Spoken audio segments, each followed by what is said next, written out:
говорить о других немножко драках.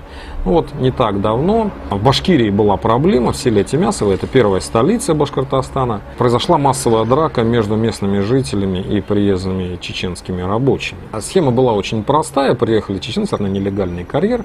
Карьер крышевали там милиционеры, естественно, значит, дали все гарантии, что все будет нормально. Ну, естественно, при таких гарантиях, как, собственно говоря, не проявить свою удаль, так сказать, молодецкую. И они там стали вести себя соответствующе, как хозяева жизни. Но видите ли, в чем дело? Тимясово и вообще вот эти вот башкирские районы, они немножко отличаются от, скажем, Уфы, где такой интернационал. Да? Там действительно живут башкиры, и башкиры это очень своеобразный в этом плане народ. Это такие настоящие тюрки, которые вот тогда и были. Просто много десятков лет спаивания, уничтожения башкирского народа сказались. То есть они вот все вот эти вот там остались в деревнях, они спиваются, они там дерутся между собой, режут, тихонечко там пропадают люди. Вот. И это как бы никуда не вылазило. А тут нате, приехали, так сказать, пальцы веером разводить. Ну, естественно, вот этот самый тюркский дух войны повылазил. Приехало несколько десятков человек, устроило драку, всех избили, значит, пожигали там машины, вагончики и так далее, и так далее. Чеченцы успели кого-то порезать. И в принципе, вы знаете, я думаю, все бы на этом и закончилось. Вот глава района, очень опытный человек, он тут же свалил. Да, он понимал, потому что не надо будировать, вот не буди лихо, пока оно тихо. Но как раз вот в силу того, что местная какая-то милицейская структурка там обещала этим чеченцам покровительство, они решили доказать, что нет, мы там что-то можем. Да, они взяли кого-то там арестовали. В результате там уже сотни людей подтянулись штурмовать РОВД. Уважаемые друзья, Башкирия, она этим отличается. Там периодически пропадают люди вот в таких районах. И когда все тихонечко, то все тихонечко.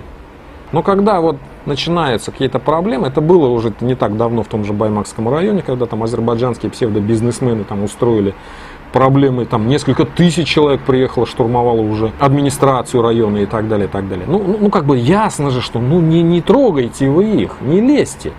Есть люди мира, есть люди войны. Вот, скажем, тюрки, башкиры, это люди войны, они не умеют жить в мире. Вот когда происходит какой-то длительный период мира, они начинают спиваться, у них нет цели в жизни. И они ловят любой момент повоевать. Да, вот он, опа, появилась там, да, и молча в бой, там все хорошо, все, жизнь удалась.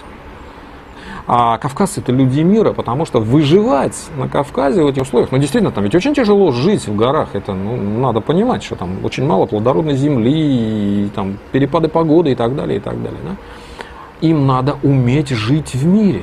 И вот именно поэтому вот так сильны кавказские обычаи, потому что на каждый, условно говоря, взмах крыла бабочки должен быть адекватный ответ. Он должен быть прописан где-то заранее, потому что вот когда идут люди по этой шаткой горной тропке, каждый шаг должен быть оговорен, прописан и так далее. Только тогда по ней могут действительно пройти 100 человек, и только 101-й, может быть, упадет, если начнет лезгинку танцевать. Вот в чем смысл жизни в мире, вот в чем смысл обычаев Кавказа. И поэтому кавказцы на самом деле чрезвычайно тонко чувствуют, что можно, а что нельзя.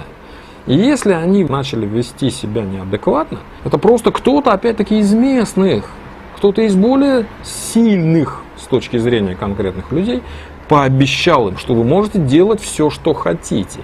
И вот тут уже включается банальная человеческая невоспитанность. Да? То есть, когда человек решает, что ему можно делать все, что угодно, он начинает делать все, что угодно, не учитывая, что может прилететь в ответ. Вот здесь прилетело. И это стандартная ситуация.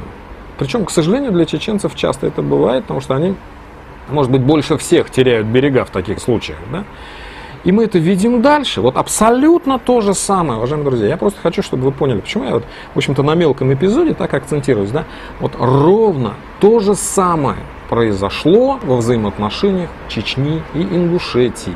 Рамзан Кадыров договорился с Юнусбеком Евкуровым и с кем-то еще о том, что происходит передача земель.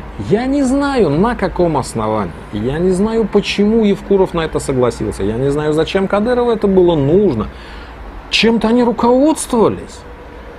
Но они все это сделали вот ровно точно так же, как вот эти вот в Тимясово. Они договорились с кем-то наверху. Они не учли наличие местных жителей-то. И вот эта особенность, привычка договариваться с тем, кто сильнее, с тем, кто там в Москве, в Кремле, я не знаю, там, на небесах, она отличительна для наших людей, и для кавказцев, и для чеченцев в первую очередь. И это ошибочно. Где-то это проканывает, но где-то нет. Вот в случае с тимясовскими башкирами не проканал, и в случае с ингушами тоже. Я на самом деле категорически поддерживаю ингушский народ, всех тех, кто там вышел на площадь в Магасе с протестами. Молодцы! Люди показали, что они люди. И побольше бы таких в России. Это пример для всей России.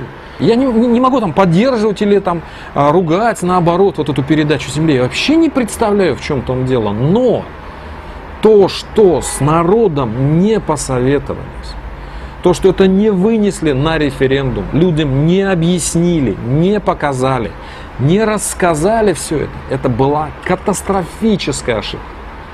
Это показатель того, что кое-у-кого просто банально снесло крышу, они забыли о местных реалиях. И Рамзана Ахматовича подставили.